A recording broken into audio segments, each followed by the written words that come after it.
So good morning, everyone, and thank you for coming to the Leading a Lean Organization session. I have the pleasure of introducing the presenter for this session, Sammy Obara. I'm going to read his bio, and then he'll be speaking to you shortly. Sammy learned and implemented the Toyota production system at Toyota facilities in Japan, Brazil, Venezuela, and in the United States. He has taught Lean to a multitude of consulting firms, educational organizations such as Harvard and Stanford, and even in humanitarian missions through Asia and Africa. With close to 30 years of Lean experience, he's helped more than 350 companies. These include TPS projects in environments ranging from schools to hospitals to military and many others in a variety of countries, including China, Mexico, Canada, Indonesia, Brazil, Japan, Austria, the UK, and the United States. Mastered in technology management, he also is a faculty member with the Lean Institute and an instructor of global strategy management for the California Community College System. He's a guest lecturer on Lean for postgraduate classes at Stanford University and San Diego State University, and has been a speaker at conferences sponsored by the American Production and Inventory Control Society, the Association for Productivity and Quality, and the American Society for Quality.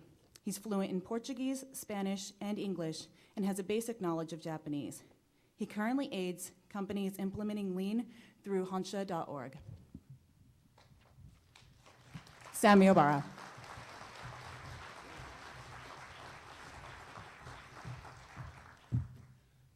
Hi, everyone. How are you doing? Good?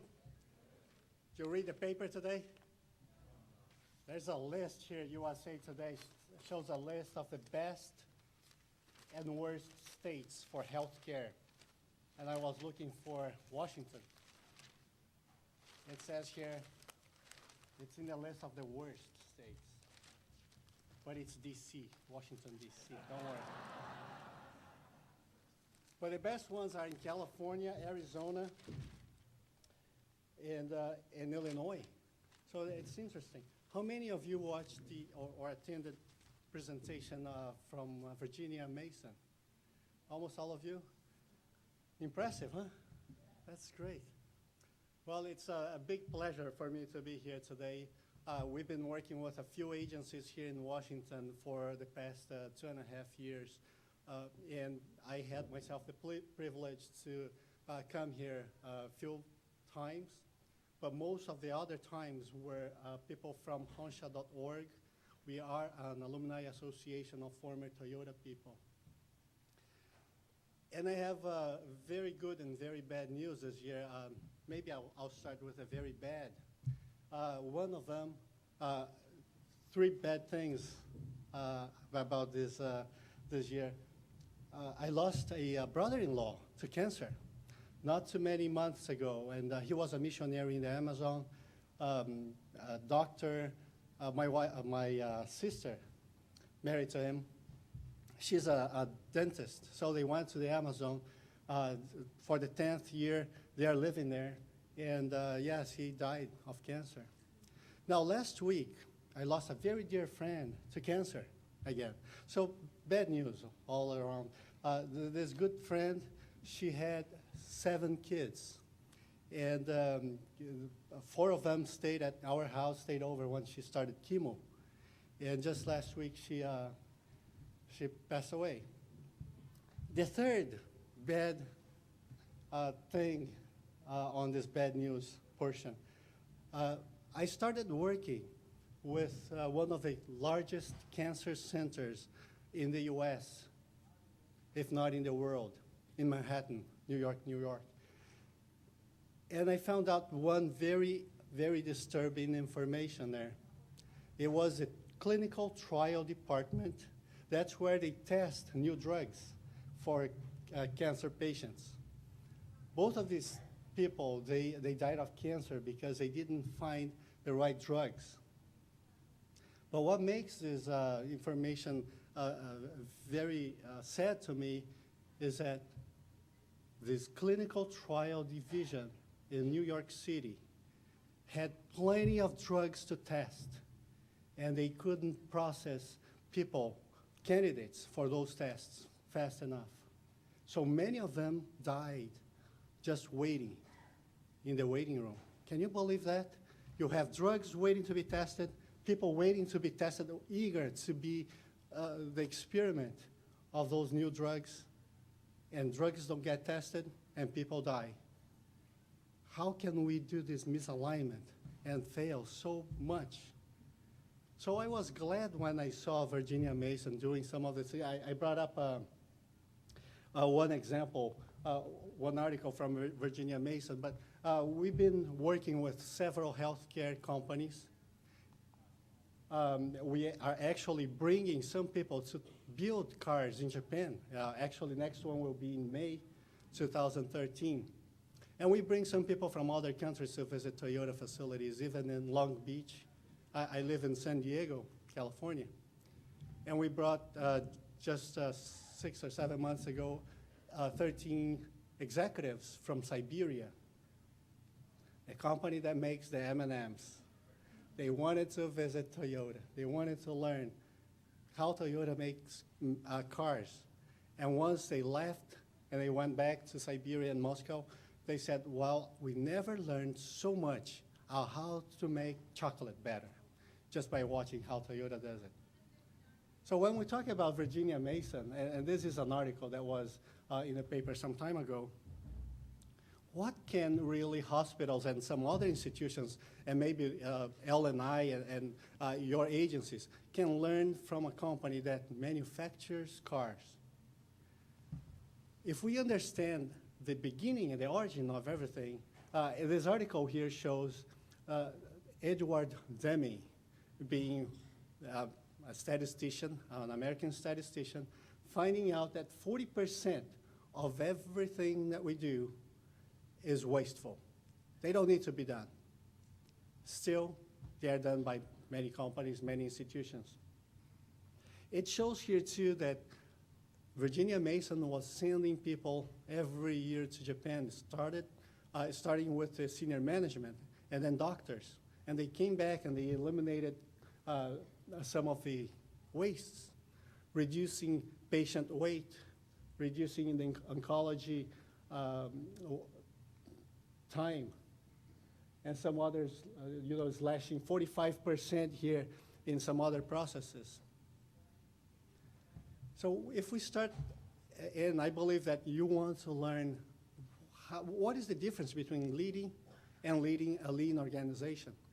If we understand the principle where everything started, it started in a country as big as this here. Edward Deming was born in 1900s. In 1950, he was trying to convince us here in the US that everything we do has a lot of waste in it, 40%. We said, Deming, we are so prosperous, we are doing so well. Why don't you just take a walk? We don't need you, actually. And he took a walk.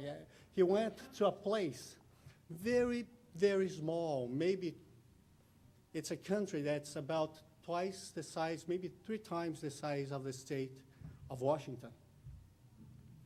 It's exactly the size of the state of Montana. But if you discount all the volcanoes that they had, and the lakes and mountains, and one of the densest populations in the world, the productive land in that country was the size of the state of Connecticut. Now imagine that small state with this geography, and of course I'm talking about Japan. Deming went to Japan and said the same thing, but take a look. It's a lot of pieces of islands. That's Japan. It's not bordering any other country.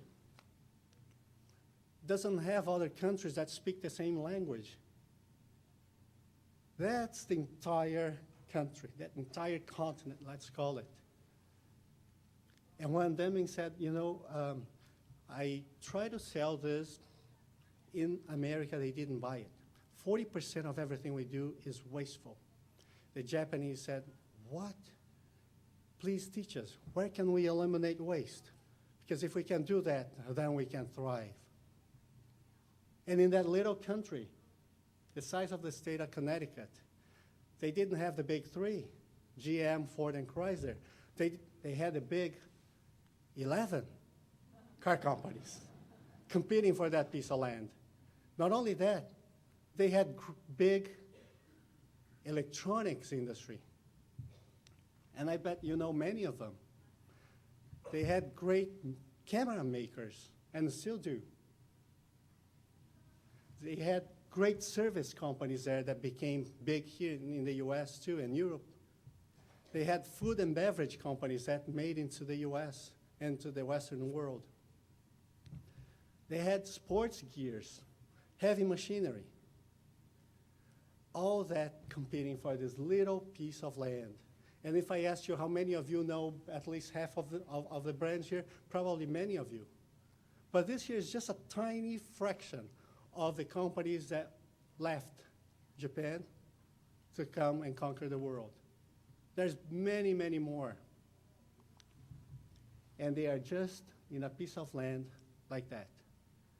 Of course, they said, teach us what we can do to improve. Because, you know, the place that we have, the space, the room that we have is the size of this room, and we need to build not only one department, one entire factory. Can we do that? Well, only if you start eliminating waste relentlessly. And back to when we said very, very big population, they have the 10th largest population in the world. But in terms of area, they are the 62nd largest country. That means very small. And if you look into that, let me just ask this question. How many of you own or consume at least 3 of these products? Maybe it's your car, maybe it's a phone, maybe it's your Nintendo, maybe it's at least 3. Let me see. Well, I think I see all hands.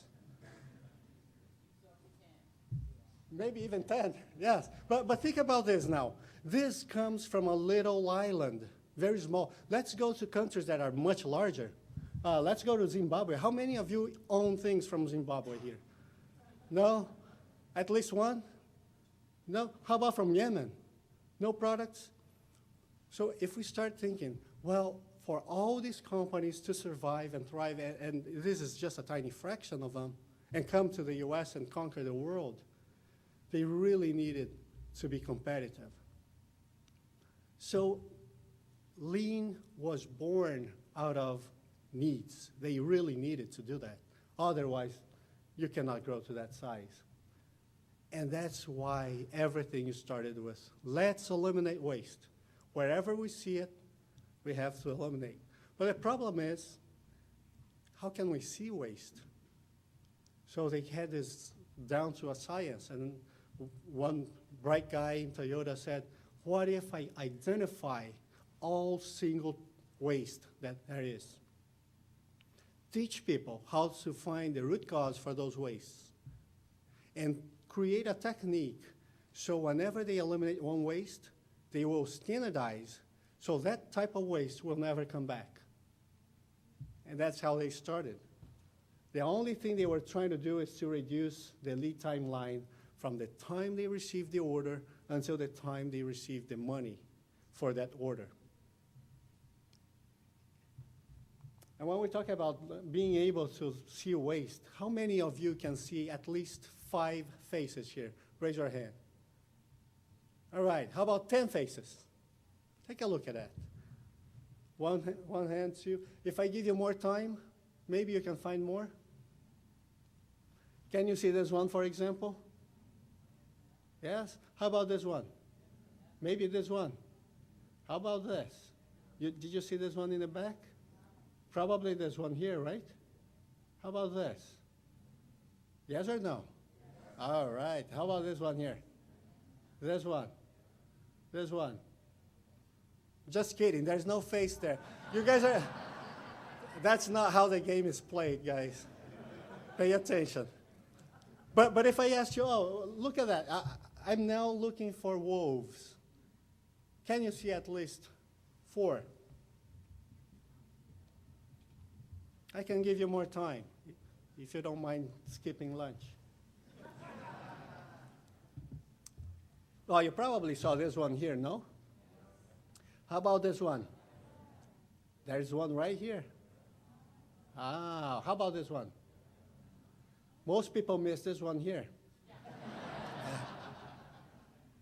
You know, when we talk about waste, it's exactly the same. Sometimes the more we look at it, sometimes the more we look for it, the easier it is for us to find.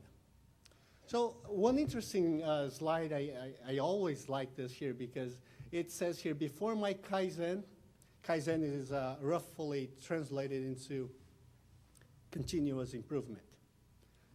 Before my Kaizen, I had to type 6 digits. After my Kaizen, I found a way to type only 4 digits, still get the same results. The results of my Kaizen, not only am I wasting less motion in 2 keystrokes, I don't type anymore, but I'm also eliminating the waste of correction in 2 different opportunities that I could make a mistake. Wow. Now let me ask you, do you agree that this lady is really eliminating those 2 different types of wastes? Now, Toyota is posting posters like this in all public areas, and I mean meeting rooms, training rooms, but also elevators, cafeterias, parking lots, all the public places, urging people to pay attention. This is what we are all about. We cannot survive if people do not eliminate waste everywhere they find them. And that's the reason why they put so much emphasis in, well, how can you identify waste? We need to be able to do that. We need to be able to put standardization techniques in place so those will never come back. So improvement can really be continuous and not repetitive. Now, this is a $300 billion company. What do you think they are trying to do here? Because for a $300 billion company to be paying attention to something so mediocre like 2 keystrokes, doesn't that sound insane to you? Now you can raise your hands. Anybody, does that sound insane or not? Let's be honest. Yes, I think it does. That's too little, that's too mediocre. And to prove, I know most of you didn't raise your hands, but it is very intriguing to you, I know that. As a matter of fact, when you get back to your offices tomorrow or the day after tomorrow, and your boss asks you, what did you learn? What are you doing here? And you tell him, or you tell her, well, I'm eliminating 2 keystrokes. I went there and I saw some examples and this is wasteful. I think you're not gonna expose yourselves, right? And if you do, please do not tell them it was Sammy who taught you that, because I know it doesn't fly well. Of course, this here is mediocre, but they are showing, hey, this is what everybody should be doing. That's what we are all about. We are about eliminating waste, and this is so important for our survival. Still, we look at that as, oh, well, who cares about that? That's too little. Where is the home run? And in the search for the home run, we just passed by so many of those opportunities that today, the largest auto company today is still enforcing that. So when we talk about waste, nobody wants to eliminate it unless there is a need. And there was a need in that little island that is almost 30 times smaller than the US. There was a need. You can't survive with that. But we don't have that need. You know, people always say, well, the US is so prosperous. You know, we don't need to do.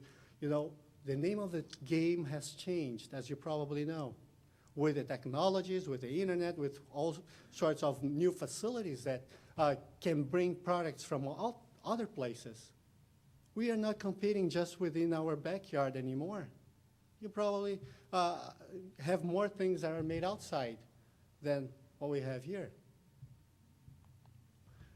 There was a study in 2000 by McKinsey showing that Toyota was considered one of the top companies, not only in the management side, but also on how capable, how their processes were. That means how lean they were.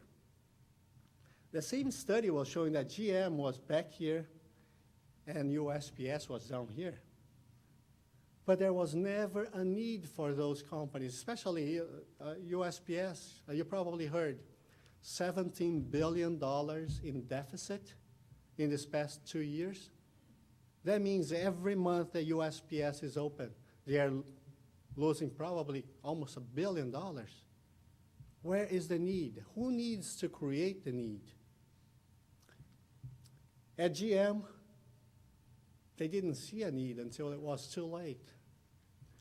You know, in the same year, 2000, they were still bragging about record profits. All magazines and newspapers were talking about, well, General Motors is hitting record highs, record profits in history. GM, the largest automaker in the world then in 2000, the largest one. Not too far from there was somebody, his name was Tom Peters. While General Motors was bragging about their record profits, he was saying, well, if things seem under control, you are just not going fast enough. And look at what happened only 7 years later. In 2007, GM sets company record for worst loss in quarter. How can the biggest company in the world go from record profits to record losses in just 7 years? Is that possible? What do you think? I think it is. History proved it. And they filed for new record losses quarter after quarter until they started talking about bankruptcy. And they filed for bankruptcy, not too far in 2009 already. From the same USA Today here, it was showing that Ford shares Toyota's vision, and the article goes on and on talking about all the other auto companies are following already Toyota. Not only that, all manufacturing companies, and not only that, service, healthcare, finance, insurance companies, military, because they found out, well, it's not how to make cars better, but how to see waste and eliminate them from everything we do. And when we talk about we need to see waste, and if there is no need, then leadership has the role of creating that need.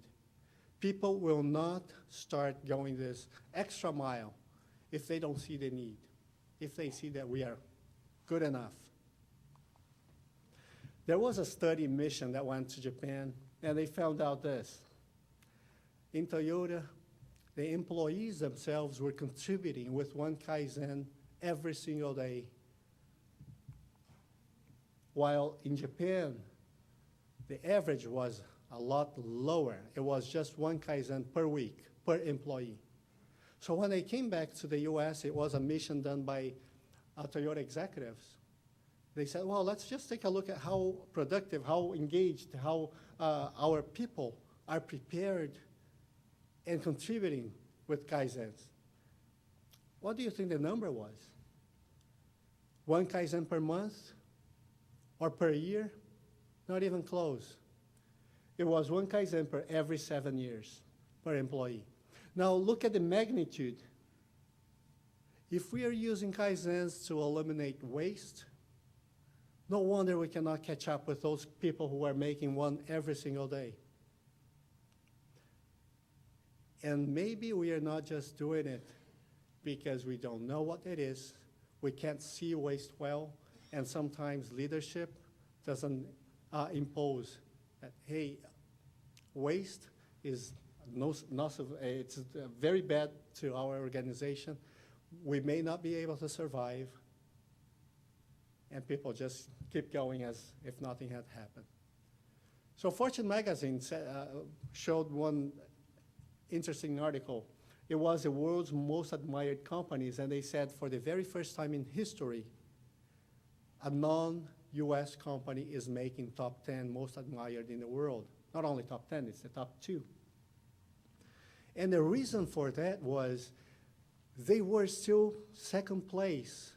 General Motors was first. Toyota was not selling more than GM. However, it was retaining more money. It was making more profit than GM. And actually, than Ford and Chrysler, Nissan, Honda, Mitsubishi, Volkswagen. It was making more profit than the world's largest 12 combined. How can you do that if you're using exactly the same type of material? It's not that they were using cheaper material. If you're using the same technology, actually the technology suppliers to them was the same supplier to Ford, to GM. If they were using the same type of people, many people came from General Motors to work for Toyota, and vice versa. Workforce is very mobile. How come if they are using exactly the same components, the same input, they can have so much more left in their pockets? How much more margins?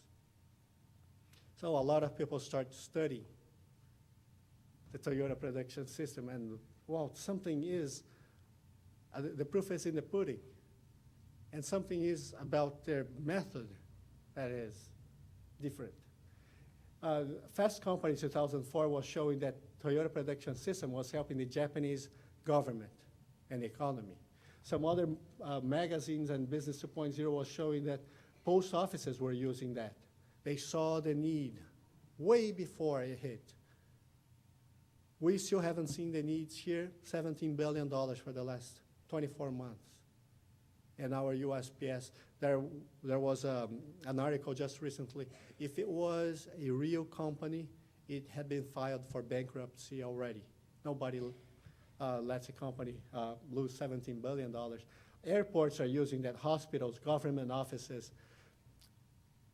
The government of a country called East Timor in Indonesia, they asked us for some help. I went there myself, and I saw that the only thing they wanted was to reduce poverty in that country. So let's eliminate waste so we can become competitive and start exporting to some other countries. The same type of work we did in Kenya and some other poor countries. And we see the only thing they want to learn is how to eliminate waste for their survival. Now, why do we need to do that here? Because we are so rich. A lot of people can come to a place like this and say, wow, this is abundance at its highest levels. Well, we don't see the need yet. Therefore, leaders, that's your role now. And if you don't see the needs, who is going to see it? Maybe your kids later? Maybe your grandchildren later? They're going to have to suffer if we do not take steps in advance. And this here just shows another article showing that the Japanese postal services was losing a lot of money every year, and they brought somebody from Toyota, and they started making money from the first year on. Well, maybe they saw the need when they were still small and losing 25 million. It's not that much compared against 17 billion.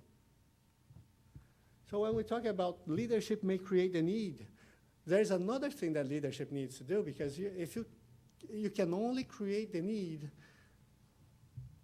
if you know what to do. And you create the need and you don't know what to do, how can you ask other people and demand other people on what they have to do?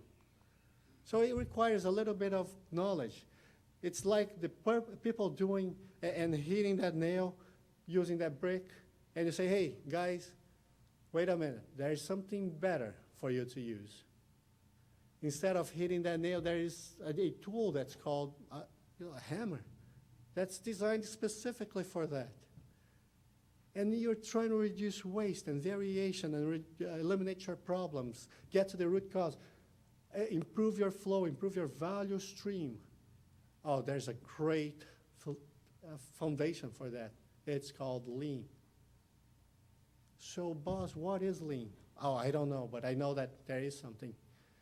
That's not really a leadership attitude, right? And if you start looking at literature and what else there's out there, you'll find plenty of books about Lean. Plenty of information and classes. But maybe one thing that's more important than learning about tools is learning about the purpose of each one of them. And many times we miss exactly that point. For example, 5S. What is the purpose? I believe that many of you already heard about 5S because that's one of the starting points for Lean in many companies. We usually, when Honsha.org goes to an institution, the first thing that we do is an assessment of what you need to do. In many cases, we find out that's the starting point for you. You don't have the foundation, the stability that's necessary. Well, 5S just says it is a methodology for you to visualize waste easier, and that's it. And we see books about, housekeeping. 5S is about housekeeping, and 5S is also about bringing people together. I was just reading this article. 5S is the best methodology to bring people together, work together, get to know each other. And, there are other there's one very good thing that can do that bringing people together task better than 5S. It's called beer. Every time I bring a pack of beer, a lot of new friends. Everybody wants to work in that area. There are other places. That means if we do not know the purpose, we might be replacing that 5S with some other things, thinking that that was the right thing. Now, there was a study just recently showing that it takes us about 30 minutes per day just looking for things. 30 minutes a day. Imagine, I was asking how many people we have in some agencies. Well, 2,000 people in some agencies. 2,000 people at 30 minutes a day per person. That means 1,000 hours. Of course, nobody works 1,000 hours, but divide that by 8. You will know exactly how many people you would need in a department just looking for things. Isn't that insane? And then 1,000 people department. Now, let me ask you this.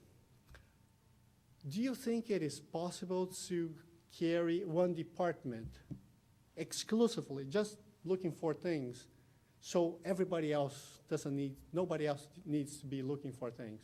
So there's a dial 1-800 look for things. Okay, yeah, look for my keys. And they bring you the key. And that department has to be pretty big, no? Now, I don't know much about other agencies. I've been to a few here in Washington, and I don't know if you're too different from the companies we work with. But most companies fall into that statistics. That means that maybe you have a department of 500 people just looking for things. And if I ask you, is it possible to survive? Of course it is, because you are surviving. The problem is when there is some budget cuts, maybe there is competition. Of course, government agencies are a little bit different. But we just forget about that, because 30 minutes is just 1 minute in the morning and 1 minute before lunch, and those add up to 30 minutes. But when you see a picture like this from Toyota, for example, it just shows, well, they taped around the corners, so it's easy for people to eliminate the waste of where should I place this here, so it's closer to the recycle bin, or the janitor can replace that a lot faster. This is in the DFW airport, showing how they eliminated waste. This is a 5S example, making things visual so planes don't have to re-taxi. And there's a very short connection to the bridge. So change over time. The time that the plane stays in ground is very, very short. Eliminating waste. So having that type of demarcation on the floor or where people know the taping on the floor is not the 5S, but it's the elimination of the waste, that is. And we see a lot of people just taping the floor, thinking, oh, I did my 5S, and you do that only for moving things. You don't do that for things such as, this is in San Diego, by the way. I thought, well, I have to take this picture because it is interesting. You see a lot of things that we do, but we don't know the purpose, and we call it 5S. Or Kanban. Kanban, many people use it. Kanban is nothing more than an artificial method to connect processes. This is a Toyota manager just showing that, and he asked me once, he said, Sammy, all these people that come to visit us, why are they so interested in Kanbans? Well, because that's what the books teach, step by step, how to do it. And his question was, do they know that this here is very bad and we are ashamed of this? Well, they think this is the best thing. And he goes, well, this is the worst thing. And we are relentlessly working to eliminate Kanbans, while many companies are relentlessly working to implement Kanbans in their work areas. And maybe because we don't know the purpose, and the purpose is just to connect to processes. And if we can connect the processes physically, let's do it. Let's not use something that's artificial. This here is just one example of red, yellow, and green. That's another way to use Kanban, and you can use it in manufacturing or administrative areas here where the pile is getting to certain other colors here. You already know that, oh, the next folder needs to be diverted to the other process, to the other cell. And you have controls here showing what is the rate or your cycle time. So this concept of green, yellow, red, if you don't understand and you think, well, this is just, if it's getting close to the red, it's replenishment time, let me implement Kanban wherever I need replenishment. Like one director of a big pharmaceutical company, he called me and said, I understand the concept of replenishing every time he gets to the red. And to take a look at this, he opens his drawer inside his big office. And he says, I never run out of cigarettes anymore. If it gets to red, I already know I need to reorder. Well, but what's the purpose, huh? And I asked him if I could take a picture. He said, sure, but never tell people who I am. But it's a pharmaceutical company. Now, the interesting thing here is that he said, Sammy, with all honesty, I did this as a humorous way to show everybody in my company that even I do it. It's simple, and that's how it works. But I know this here is just an icebreaker for people who are reluctant in implementing Lean. I just tell them, I do it, why don't you? So that's a leader. Oh, our PDCA, what is the purpose of PDCA, or plan, do, check, act? Well, that's a methodology to eliminate problems through its root causes. And it looks like this. This here is the one A3 that's blown up, and you can see the amount of data they collect and how visual they do things. But to get to this point here, and we are talking about sometimes machine operators, people with the minimum education, that they can read and write, sometimes only their names. But they can solve problems better than many other high executives. Many more people with great education. But those are floor people. They can solve problems. But everything starts with an A3 like this here. A3 is just the size of the paper, 11 by 17. And every time they start, the sensei, or the instructor, the person who is coaching that person, asks many questions. This here, the yellow bubbles, people call it yellow bubbles, are questions. Never, no, this here is not right. No, it's, what do you want to prove by doing this? What does this chart mean? And sends it back to the person. The person changes it quite a bit. There are a bunch of new questions, and changes, and more questions, until it gets approved to second step. And there's plenty of questions there. Some questions, they go back to first step. Some others, they give approval to go to the next step. And you can see the progress, right? It's almost done until it gets to the final point, and still a few bubbles there. And they can say, well, we saved 28,000 pounds here in this one 3-month event. Or in this other one, we saved 5,000 euros. And that's going to be saved every single year. And when we have plenty of those going, then problems, they don't become that threat anymore. They even become fun. What is the next problem we are going to solve? Do you have any problems? Well, I have plenty of them. Let's find which ones we will solve first. But in many companies and organizations, what we see is some people are still afraid of problems. They are actually afraid of the word problem. They actually change the word problem. They call it opportunities. Oh, you know, we have opportunities, a bunch of them. You know, opportunities is actually, when you hear the word opportunity, that reminds me of those time-sharing salespeople. You know, oh, I have some opportunities here. Come here. The opportunities, as Daryl Wilburn from Honsha, he used to say, well, you can choose to take it or not. That's opportunities. Problems, you don't have the choice. You just go there, face it, eliminate it. So don't disguise problems into opportunities.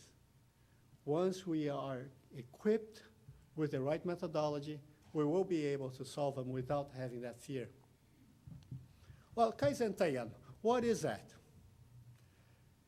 This is another one of those Japanese words that never found a good English translation. People say, well, Kaizen is continuous improvement. Well, it's really not only that. What is Taiyan, for example? Well, the best translation for that is it's a proposal. Well, proposal here in the US, for example, when you propose to somebody, when I propose to my wife, that means, oh, it's a few months from now, we're going to get married. It's something that will happen in the future. Taiyan is proposal, but it's something that already is done already. That's my Kaizen proposal that I already did. What do you think? See, there is no word in English, right, for that. So it is difficult for us to try to translate even Kaizen into continuous improvement. It's not that. But that's the closest we can get to. So continuous improvement proposal. Well, actually, when we talk about purpose, what is the purpose of Kaizen, which we hear many, many times when we talk about lean? Well, there are only three: reduce waste, improve quality, or improve safety. Well, how about, we see people changing the carpet on the floor here. That's great. That's great Kaizen. No, it's not. Are you helping eliminate waste? Is it helping the quality or safety? No. So it's not a Kaizen. That doesn't mean you have to stop it. You have to keep changing it. That's really nice. It's necessary. And I'll call it an improvement because it is. But I'll never call it Kaizen because it's not. What is Kaizen then? It has to reduce some waste, for example? Yes. That means we need to learn what waste is. So if anything that reduces waste is a Kaizen, no. There's some other screens here in this funnel. Meeting the purpose is only one of them. The second one is, does it address the root cause? And what is the root cause of, for example, this here is just one example. What you see is a little boy here, ripped his pants, goes to his mom, And she says, just throw them out. I'll buy you a new pair. Well, the grandma says, you know what? Don't throw them out. That's waste. It's $10 a pair. Let me just patch them for you. That's going to cost me just $1.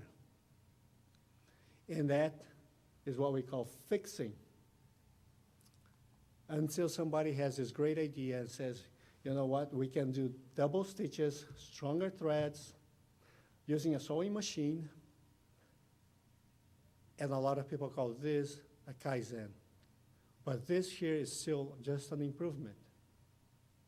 Kaizen is only when you go to the root cause and you eliminate it.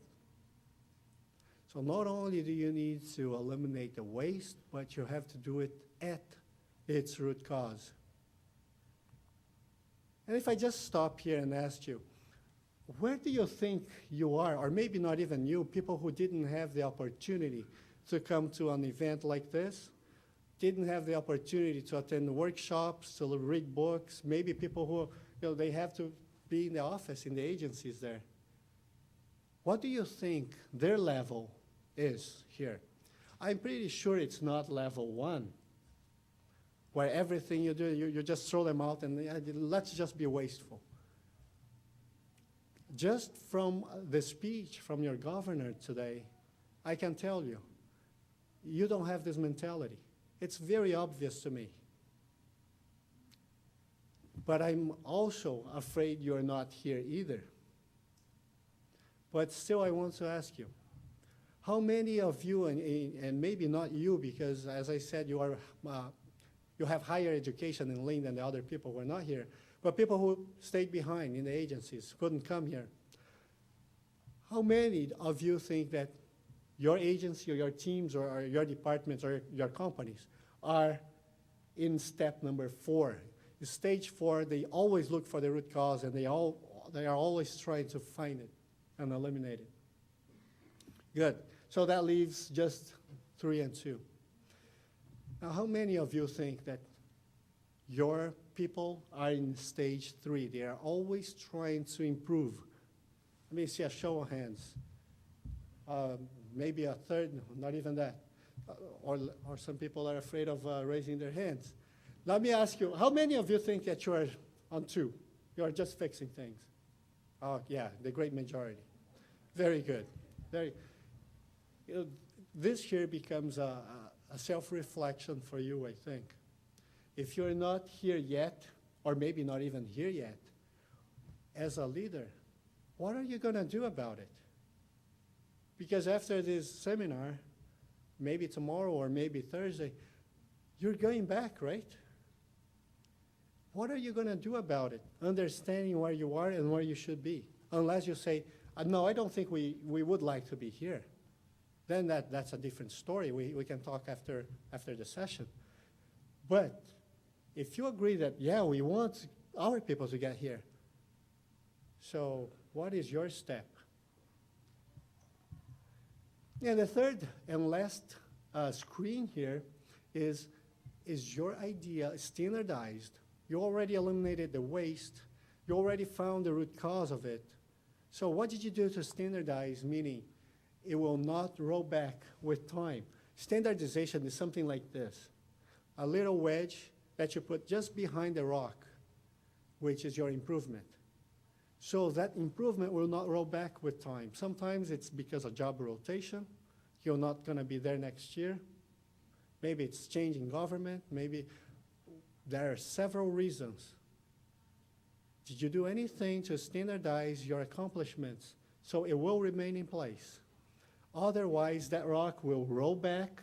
You're going to push it up again and always think, oh, I'm improving. That's the definition of repetitive improvement, not continuous improvement. So when we talk about Kaizen, there are only 3 steps here, which is we already talked about the purpose. And if we talk about eliminating waste, you see the 7 types, and there's one additional one here. They call it ideas not used. And this here is a very Western addition to the original from Toyota, which was 7. The root cause. and the standardization. Are we following those? So when we talk about purpose, we need to understand that first thing so we can permeate that to the other levels. So let me make you a proposal now. And this is a real proposal. It's not going to happen today, but in the future. If I gave you $1,000 every day for 1 calendar month, 31 days, of course you'd have at the end $31,000. But say I have a different option for you. And the option is, instead of giving you $1,000 every day for 1 month, I will do the same for 1 month, but I'll give you $10 the first day. But I'll double it every day for 1 month. And that's option B. How many of you would go for option B here? Let me see, a show of hands. Oh, almost half of you. So almost half of this group, you think that you'd end up with more than $31,000 at the end of the month. Am I correct? What if I lower that to $1? I still double it every day. What do you think? Some people, you've been through that. Huh? Yes, it's good number of people. Now, let me say that I have a final offer, and see if you stand. It's 10 cents. I still double it. 10 cents, 20 cents, 40 cents. Just 1 month, huh? Oh, I see almost 10 hands here. That means I need to give you the final and last offer, a penny. I still double it. I still double it. Wow, you guys are really reluctant, resilient. Well, let me do this. Instead of, I cannot lower that penny offer, much less, right? What I can do, though, is I can increase your offer. Instead of $31,000 in option B, I'll double it. Instead of $1,000 a day, how about $2,000 a day? How many of you would still stick with option B? Let me see. Oh, a few of you. So you really think you're going to end up with more than $60,000 by starting with a penny? Just 1 month? Or you didn't get my game right? Okay, let me do this. I think we cannot go any further than that. I'll give you $1 million. $1 million, okay? At the end, I'll just give you a lump sum, $1 million. Or option B, I'll start with 1 penny and still double it every day. Anybody go for? So you think it's going to be more than $1 million? All right. So are you guys from the IRS department internally? Well, let's take a look at this. So if you really start with a penny, it grows very fast. Does anybody want to change their minds now? Nobody? Nobody for option B? Okay. Well, we can keep going. How about now? Do you really think it's going to end up at more than $1 million? Now, who wants to change their minds now, for example? What do you think?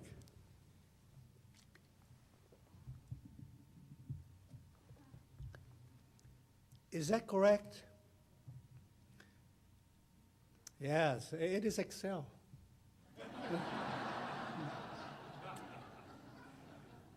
Now, let me tell you, Kaizen, when we talk about Kaizen Teian, we are talking about this type of improvement. The one that starts with those 2 microseconds. And nobody wants to pay attention to it unless somebody shows them the big home run. And when I showed you the big home run, everybody wanted, yeah, I can do that. Now, how many times do you think in your lifetime you will have somebody showing you the final result, the finish line, so you can take your first step? How many times you'll be lucky enough to have somebody to show you that? Maybe never. And what I'm showing you here is doubling something every single day. That's really amazing. And now we can see, and now we can, let's take a try. But you know that if you did 1%, not 100% as we did here, I won't double it, but only 1% improvement every single day. You know how much you would improve? There is a book, we just launched this book. It's upstairs in the Honsha.ORG booth, and it talks about this. The answer is, in just 70 days, you double your performance, your improvement, even if it's 1%. We're not talking about those 100% anymore, doubling every day. Just 1%. How difficult is it for us to do that?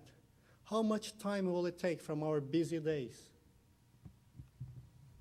So instead of the Kaizen in batches, oh, let's just have a Kaizen event that week.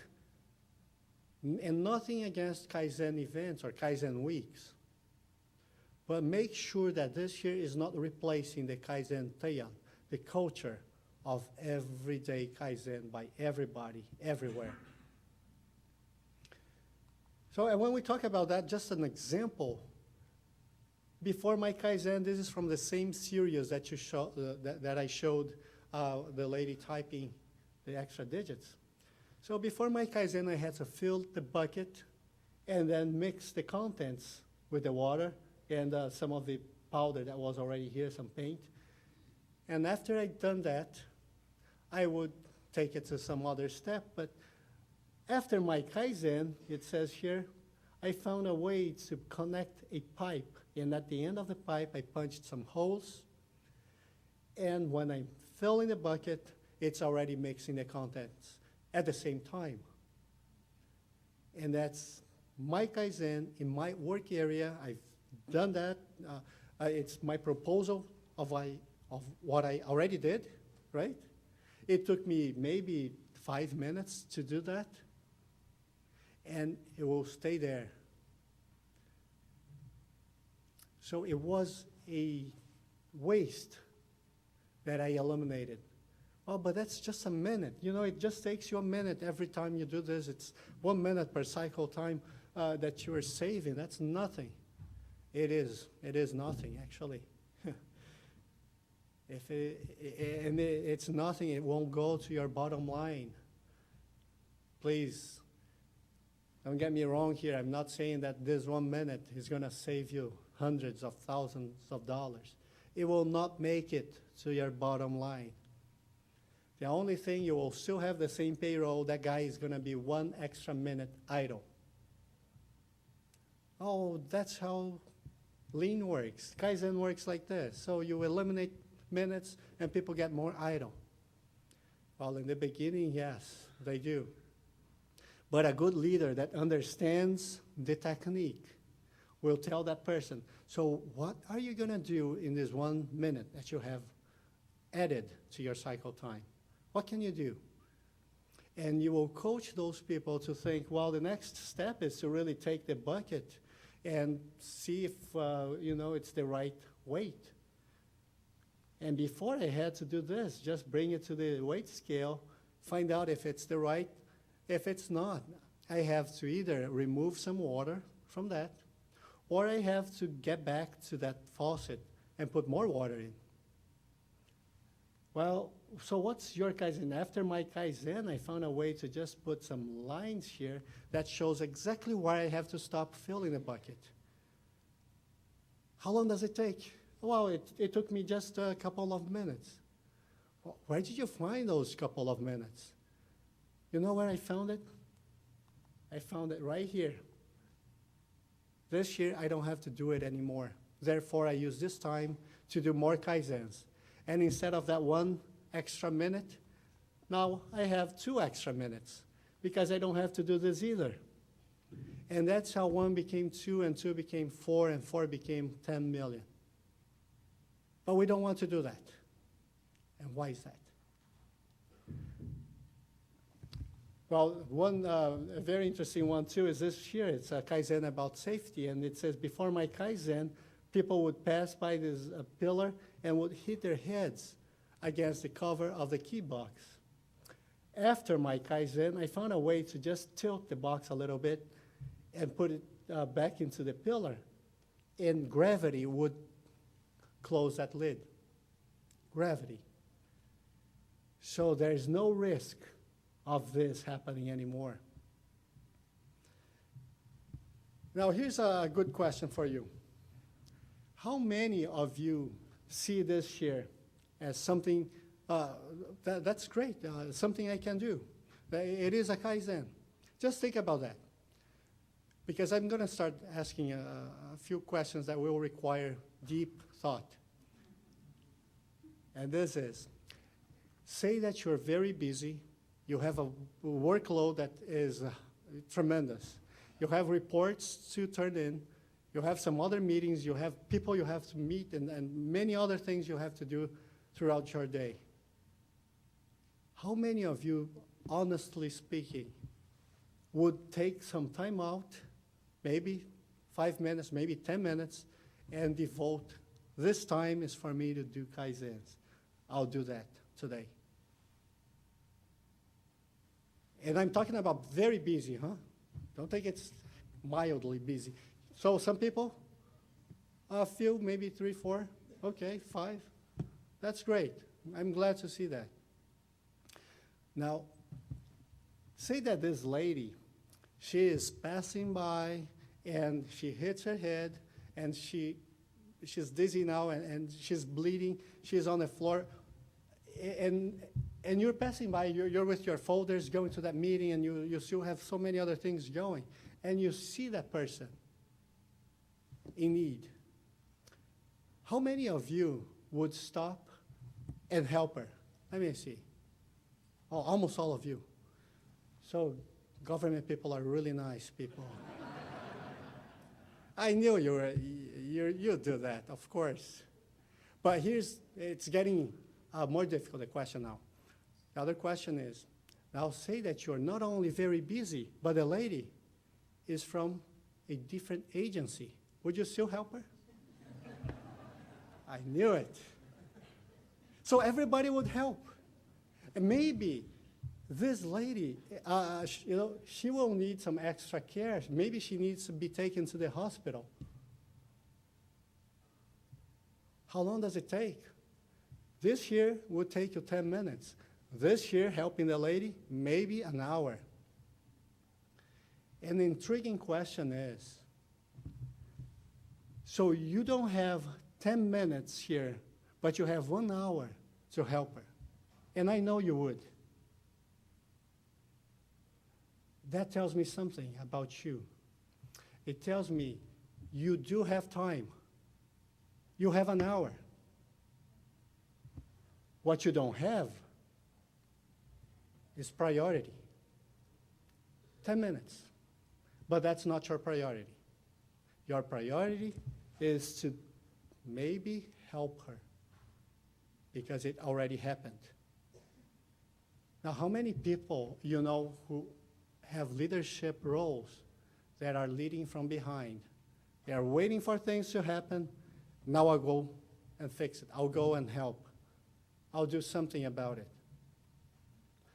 Because when we talk about lean leadership, we are talking about leading here, eliminating waste before we run out of budget, before we go into bankruptcy, not after.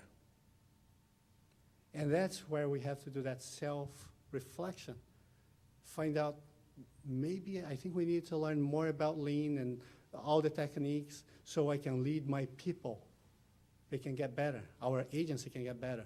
Our state, and hopefully the entire federal government, the entire country. That's how important it is.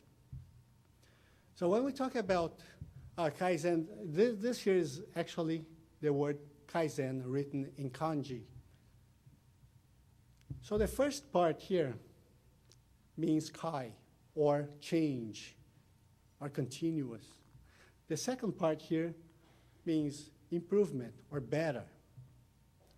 So you see that the Japanese is a little bit different. They use some of the Chinese characters. They call it kanji.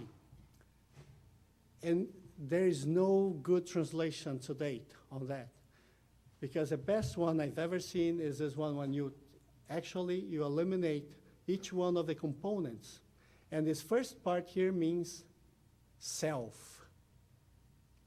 The second part here on the right-hand side, that means whipping. You know what whipping is? You know when some cultures, they have that culture of self-whipping? Okay. What do you call it? Flagellation. This second part here, if you separate this part here, it means sheep. You know sheep? The animal? This second part here means altar. You remember in the ancient civilizations, they would offer sheep and goats in an altar. Now, combine all that together. The continuous improvement, change for the better, altar, self-whipping, sheep. Is there any word that comes to mind? You know, the word that comes to mind for me is sacrifice. Sacrifice, maybe it is something else we need to do. It's not just, well, let's just continuously improve. No, it will require something more than ourselves. In exchange for that, we will have something. Maybe employment security. Maybe better times for our state, in our companies. Maybe more stability, even within our families, because we can every day count on the financial stability that our jobs bring, our companies bring. So this here is extremely important for leadership to know. If we really want to embrace lean, we need to take that step. And if, during the self-reflection I asked you to do, if you believe that, well, I'm not willing, I'm not ready to take that step, to do a Kaizen, to lead lean into my organization, you have to tell somebody. Because maybe you are in the wrong role. And that can be very damaging, not to you, not to your department, but to the entire state, if not the country. So guys, that's all I had to share with you today. I know many of you, it's still 5 to 12. Some of you might have questions, but I'll be here after this year. I will just dismiss everybody. We can still talk. But hopefully you'll stop by the booth, ask questions, talk to Daryl, or we have Mon and Mitchell here too. It will be a pleasure to get to know you personally. Thank you very much.